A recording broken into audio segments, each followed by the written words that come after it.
The last train into Dunmore Creek arrived 40 minutes late that January, and it arrived without ceremony, just a low whistle swallowed by wind and the groan of iron wheels grinding to a stop on frozen tracks. Most passengers had somewhere warm to go. They stepped off, pulled their collars up, and moved quickly toward lights and voices and the smell of wood smoke curling from chimneys along the main road. One woman did not move. She stood at the far end of the platform, a single worn bag at her feet, her coat far too thin for a night like this. She wasn't looking at the town. She was looking at her own hands, gloved, trembling slightly, as though they held something she hadn't yet decided whether to keep or let go. Alexander Thornwell noticed her the way a man notices something that doesn't fit. He had come to the station for a shipment of documents from his attorney in Abilene, dry business on a cold night, and he was already turning to leave when something made him stop. Maybe it was the stillness of her. Every other soul on that platform was in motion. She was not. He was not a man who involved himself in strangers' troubles. Dunmore Creek knew that about him. They knew many things about Alexander Thornwell: that he owned the largest cattle operation in 3 counties, that he had buried a wife 6 years ago and never spoken her name in public since, that he ran his ranch with the kind of quiet authority that didn't require raising his voice. What they did not know, and what he preferred, was everything else. He crossed the platform anyway. "You waiting on someone?" he asked. She looked up. Her eyes were dark and steady, the kind of steady that comes not from confidence but from practice.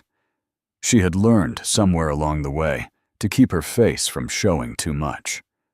"No," she said, "I'm not. Train doesn't come back through until Thursday." "I know." He looked at her bag, at her coat, at the frost already beginning to form on the wooden railing beside her. "You have lodging arranged in town?" A pause, just long enough to mean something. "I'll find something." He should have left it there. Any reasonable man would have. Instead, he said, "Mrs. Aldridge runs a boarding house on Cutter Street. Tell her Alexander Thornwell sent you. She'll have a room." The woman, he didn't know her name yet, looked at him with an expression he couldn't immediately place. Not gratitude, not relief. Something more careful than either of those things. "That's kind of you," she said. "Thank you, Mr. Thornwell." He hadn't told her his name. He noticed. He said nothing. He picked up his documents from the station clerk, walked to his horse, and rode back toward the ranch through the dark and the cold, turning that small detail over in his mind, the way a man turns a stone he isn't sure is ordinary. Her name was Marabella Holloway. The town learned this the next morning, the way small towns learn everything, through Mrs. Aldridge, who told the baker, who told the sheriff's wife, who told approximately everyone else before noon. She was a nurse, she said, trained in St. Louis. She had come to Dunmore Creek looking for work, having heard that the town's only doctor was aging and overwhelmed. This was true enough. Doc Pruitt was 71 years old and had been threatening to retire since before most of Dunmore Creek's children were born. Sheriff Cal Briggs met her formally on her second morning in town. He was a careful man, not suspicious by nature, but thorough. He had held the badge in Dunmore Creek for 19 years, and he had learned that people who arrived alone in winter, without introduction or invitation, usually carried a reason they weren't advertising. He sat across from her in Mrs. Aldridge's front parlor, with his hat in his hands, and asked his questions politely. Where had she trained? Who had she worked under? What had brought her specifically to Dunmore Creek and not some larger town with more opportunity? Marabella answered everything calmly and completely. She was good at that. She had been answering questions for weeks, different questions, different rooms, different faces, and she had learned which answers closed doors and which ones opened them. What she did not tell Sheriff Briggs was that she carried, folded inside the lining of her worn bag, a set of documents she had never asked to possess. Land surveys. A letter dated 8 years prior. A second letter, more recent, written in a hand she recognized and signed with a name that would mean a great deal to the wrong people in Dunmore Creek. She had not come here entirely by choice. There was a man in St. Louis, not a violent man, not the kind who threatened loudly, who had made it clear, in the quiet way that was somehow worse, that Marabella would deliver those documents to a specific person in Dunmore Creek, or the life she had built for herself would be taken apart, piece by piece. He had the means to do it. She had no reason to doubt him. What she had not anticipated, what no one had told her, because perhaps no one had thought it mattered, was that the man she was supposed to get close to had a face she could look at without pretending, that he would notice her standing alone on a frozen platform and cross the distance without being asked, that his name, spoken out loud in her own mind, would already feel like a complication. She sat in Mrs. Aldridge's parlor after the sheriff left, her hands folded in her lap, and looked out the window at the long, flat road that led eventually toward the Thornwell ranch. She had a job to do. She wished, quietly and without drama, that she did not. Doc Pruitt hired her on a Tuesday. He didn't deliberate long. He watched her redress a ranch hand's infected arm wound in his examination room. Steady hands, clean technique, no wasted motion, and that was enough. He told her the hours, showed her where he kept his supplies, and warned her that Dunmore Creek's people were proud and would sometimes wait until a thing was nearly killing them before they came in. She told him she understood. She had worked with proud people before. Within a week, she had met most of the town. That was the nature of a doctor's office. People came to it eventually, and they talked while they waited, and they watched the new nurse the way small towns watch anyone unfamiliar, which is to say, carefully, and without apology. She learned things. That was also the nature of a doctor's office. She learned that Alexander Thornwell had not set foot in Dunmore Creek more than twice a month for the past 3 years, that he ran his operation through a foreman named Gideon, a quiet, broad-shouldered man who came in for supplies and spoke to no one unnecessarily, that the Thornwell Ranch sat on 1,100 acres of the best grazing land in the county, land that had been in the family for 2 generations, land that other men had wanted and tried for and failed to acquire through every means available to them. She learned from Mrs. Aldridge one evening over supper that Alexander's wife had been named Caroline, that she had died of fever in the 3rd year of their marriage, that Alexander had been a different kind of man before that, not softer exactly, but more present, more willing to be seen. The grief had not broken him. It had simply moved him further inside himself until the distance between Alexander Thornwell and the rest of Dunmore Creek had become something everyone accepted without quite meaning to.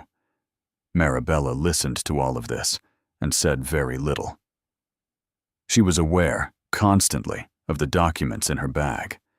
She had moved them twice since arriving, once from the bag lining to a hollowed space beneath a loose floorboard in her room, once back again when Mrs. Aldridge mentioned she sometimes swept under the beds herself. They were never far from her mind.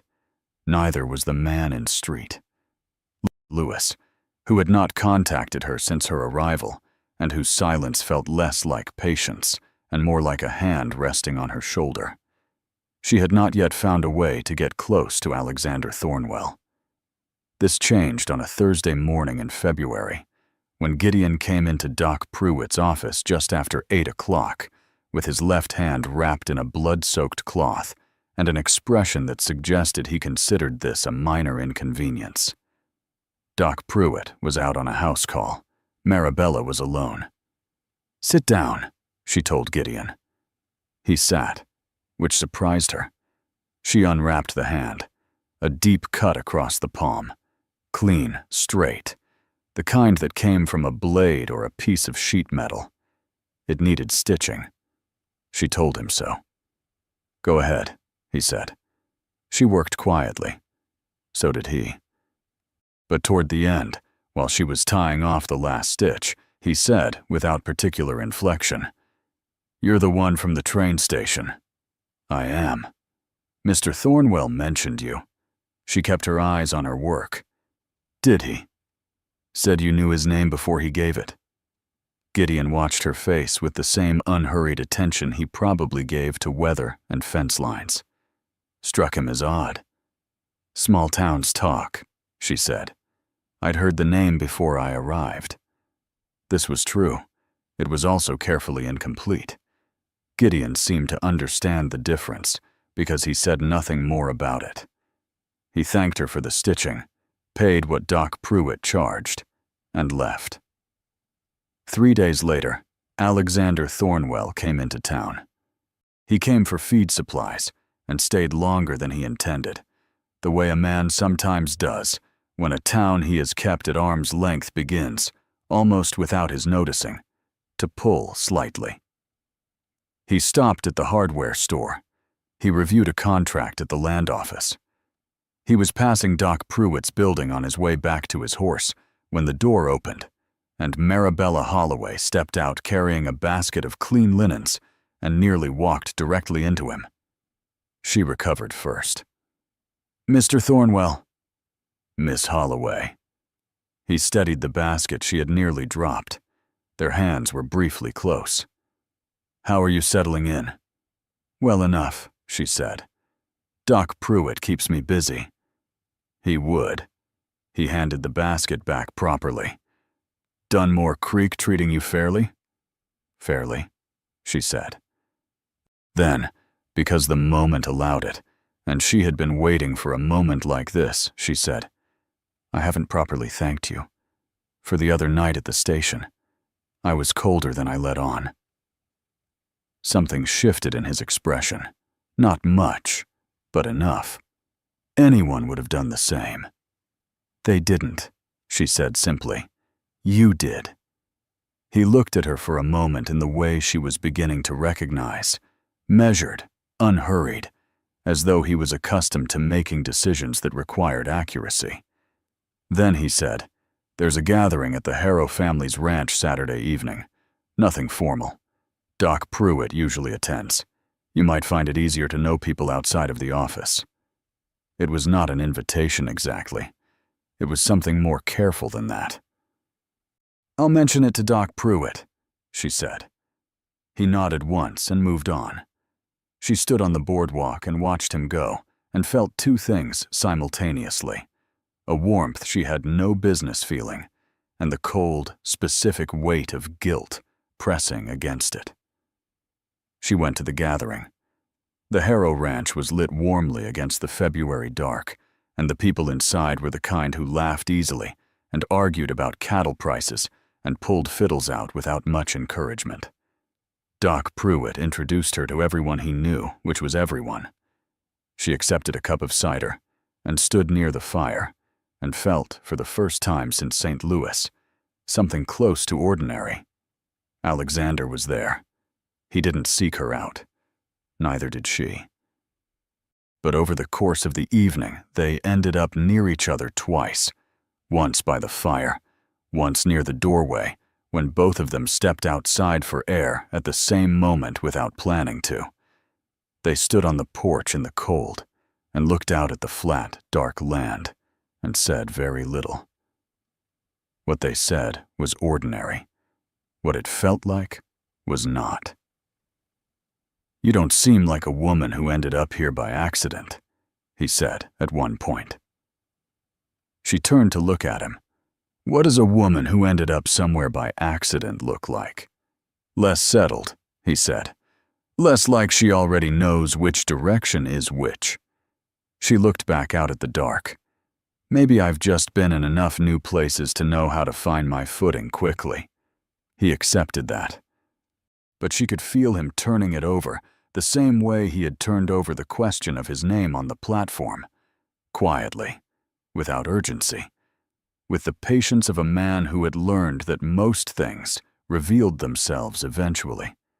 She excused herself not long after, rode back to town with Doc Pruitt in his wagon, the stars sharp and cold overhead.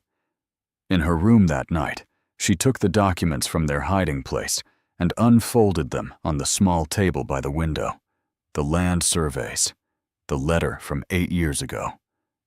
The second letter, more recent, signed by a man she had never met, but whose name she had come to understand meant that everything Alexander Thornwell believed he owned, every acre, every fence line, every acre of that 1,100, rested on a foundation that someone had quietly, deliberately, made uncertain.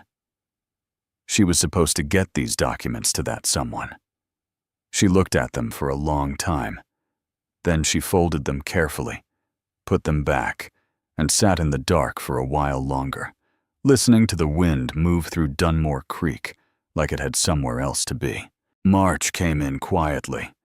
The snow thinned, and the creek behind the main road ran loud with melt, and Dunmore Creek began to shake off winter the way it did every year.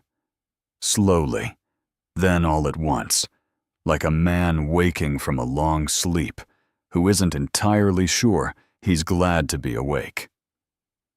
Marabella noticed it from Doc Pruitt's window every morning. The changing light, the mud replacing frost on the main road, the way people walked differently when the cold stopped punishing them for being outside.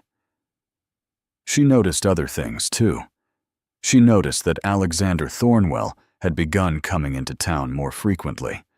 Not every day, not even every week, but more than twice a month, which was what people said he used to manage. He stopped at the land office. He reviewed contracts. He sometimes passed Doc Pruitt's building at around the same time on a Thursday morning. And sometimes, if she happened to be stepping out, they would stand on the boardwalk and talk for a few minutes about nothing consequential. The weather, the state of the road to Harrow Bend, whether Doc Pruitt's habit of undercharging everyone would eventually bankrupt him. It was ordinary conversation. It was also, for Alexander Thornwell, apparently extraordinary enough that Gideon noticed and said nothing, which was its own kind of comment. Marabella was running out of time. The man in St. Louis had written. A single line, delivered through a postal forwarding address she had set up before leaving. The kind of arrangement that left no obvious trail. The line said only, "Progress expected. Patience has limits." She read it once, burned it in the small iron stove in her room, and sat with the ash for a long time. She made her decision on a Wednesday evening in the middle of March, and like most real decisions, it didn't feel like a decision at the time. It felt like one foot in front of the other until she was somewhere she couldn't easily walk back from. She went to the Thornwell ranch. She told herself she was going because Gideon's hand had shown signs of mild infection at his last visit, and she wanted to check on it. This was true. It was also, and she knew it, not the only reason. The ranch was larger than she had imagined it from town. The main house sat at the end of a long, straight drive, 2 stories of dark timber and stone, with a covered porch that ran the full width of the front. It was not a pretty house exactly. It was a serious house, built by people who intended to stay. Gideon met her at the gate, accepted the check on his hand with his usual economy of expression, and told her Mr. Thornwell was in the study if she had come to see him. She hadn't said she had. Gideon had assumed it anyway. Alexander met her at the study door. He looked faintly surprised, Not displeased, but recalibrating, the way he did when something didn't fit his existing pattern. He invited her in, offered coffee. She accepted and sat across from him at a desk covered in ledgers and correspondence and the general paperweight of a large operation being run by one deliberate man. They talked for a while. The conversation moved the way their conversations always did, carefully at first, then with more ease than either of them entirely planned for. He told her about the ranch's history. His grandfather had broken the first ground. His father had expanded it. He had inherited it at 24, 2 years before he married Caroline, and had spent the years since trying to be worthy of what had been handed to him. "You speak about it like a responsibility," she said. "It is one," he said. Then, after a pause, "It's also the only place I've ever felt entirely like myself." She looked at her coffee cup. The documents were in her bag. She had brought them. She still wasn't sure why, whether it was to deliver them or to do something else entirely with them, and their presence was a physical weight she felt in her chest rather than her hands. "Mr. Thornwell," she said, "there's something I need to tell you." He went still in the way that large, quiet men go still, not tense exactly, but completely present. "All right," he said, and she told him. Not everything at once. It came out the way difficult truths usually do, unevenly, with stops and starts, with the occasional wrong word corrected and replaced. She told him about St. Louis, about the man who had approached her 3 months ago with knowledge of a debt she owed, a small, old financial matter she had thought long buried, and who had used it as a lever to move her. She told him about the documents. She took them from her bag and placed them on his desk without unfolding them, because she wanted him to be the one to open them. She told him she had not delivered them, that she did not intend to. She told him she understood if he wanted her out of Dunmore Creek by morning. Alexander looked at the folded documents on his desk for a long moment without touching them. The fire in the study hearth settled and popped. Outside, the wind moved across the open land with that particular sound it made in March, not the hard push of winter anymore, but something looser, less certain of itself. "Who sent you?" he said. Not a question exactly. The tone of a man confirming something he had already begun to suspect. She gave him the name. He recognized it. She could tell by the way nothing in his face moved. That particular stillness was not calm. It was the stillness of a man absorbing something that rearranged a great deal of what he thought he knew. He reached out and unfolded the documents slowly, read them with the focused attention he probably gave to everything that mattered, and then set them down and looked at her. "You could have left town," he said, "after you decided not to deliver them. You could have simply gone." "I know," she said. "Why didn't you?" It was the question she had been asking herself for 3 weeks. She had a number of honest answers. She chose the most honest one.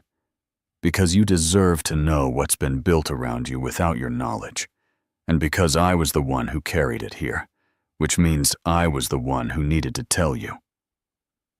He was quiet for a long time after that, long enough that she stood, straightened her coat, and told him she would see herself out. "Marabella," she stopped. "Sit down," he said. Not harshly, with the tone of a man who has made a decision and is moving toward it without drama. "Please." She sat. What followed was not simple. Nothing real ever is. Sheriff Cal Briggs was brought into it the next morning. He listened to everything with the thoroughness Marabella had come to expect from him, asked his questions, and spent the following 2 weeks conducting the kind of quiet, methodical investigation that didn't announce itself. The man in St. Louis was known to him, not personally, but by reputation, and the reputation was sufficient. Letters were sent, Legal mechanisms, slow and impersonal as they always were, began to turn. The documents were found to concern a disputed survey line from Alexander's grandfather's time, a boundary question that had been deliberately obscured in the original land records and that a careful man with the right paperwork could theoretically exploit. It was not a certainty. It was leverage, which was worse in some ways, because leverage didn't need to be true to be damaging. With the documents in Alexander's hands rather than anyone else's, the leverage collapsed. The man in St. Louis, faced with the alternative of a formal inquiry into his own methods, withdrew.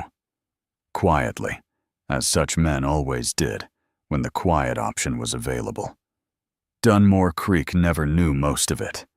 That was how Alexander preferred things, and Marabella had come to understand that this preference was not coldness but care, a desire to protect the ordinary life of a town from the machinery of men who treated ordinary lives as inconveniences. She stayed. This surprised some people, and surprised no one who had been paying attention. Doc Pruitt certainly hadn't been surprised. He had watched the Thursday morning boardwalk conversations with the benign satisfaction of a man who had lived long enough to recognize the pattern. It was not fast. Alexander Thornwell was not a fast man, and Marabella Holloway had learned enough caution for 2 people. But the ranch became familiar to her in the way that places become familiar when you keep returning to them. First for reasons you can name, then for reasons you no longer need to justify. She learned the land. The sound the wind made crossing the eastern pasture differently than it crossed the western one. The way the light fell on the main house at late afternoon in a way that made the dark timber look almost warm. The particular quality of silence after the ranch hands turned in for the night, when the only sounds were the fire and the cattle settling, and whatever Alexander was reading at the desk in his study. He proposed on a Sunday evening in October, on the porch of that serious house, with the stars beginning to show and the land going dark and quiet in every direction. He did not make a speech. He was not a speech-making man. He simply said what he meant in the plainest words available to him, and she said yes before he had entirely finished, which made him stop and look at her with an expression she had never seen on him before, unguarded, almost young, as though something he had kept carefully locked had come open without breaking anything. They were married in November, in Dunmore Creek's small church, with Doc Pruitt beaming in the front row and Sheriff Briggs standing in the back with his hat in his hands, and the expression of a man who considers a good outcome sufficient reward for the work it took to reach it. The following autumn, a daughter was born. They named her Caroline, not as a weight, not as a monument to grief, but as a bridge between what Alexander had loved and what he had found his way back to. Marabella understood this completely. She had spent enough of her own life carrying things that belonged to the past to know the difference between honoring something and being trapped by it. The ranch went on. The land held. The survey dispute was resolved properly, in Alexander's favor, through channels that were slow and thorough and final. And on winter evenings, when the wind came down hard from the north and the fire in the study hearth burned low and Caroline slept in the room at the top of the stairs, Alexander Thornwell sat with his wife in the particular silence of 2 people who have chosen each other deliberately and at some cost, and found that the silence was the best thing he had known in years. It wasn't a perfect life. It was a real one, which, in the end, is the harder thing to build and the better thing to have. To everyone watching this, wherever this story has found you, whether you're wrapped in a blanket somewhere cold, sitting in the quiet of an early morning, or catching a few minutes in the middle of a busy day, I'd genuinely love to know, what corner of this world are you in right now? Drop it in the comments. It amazes me every time how far a simple story can travel. And if something in this story didn't sit right with you, or if you think a scene could have landed harder, or a character needed more room to breathe, tell me that too. Every suggestion you leave makes the next story better, and I read them more carefully than you might think. If slow burn stories like this one are your kind of thing, there are more waiting for you right here.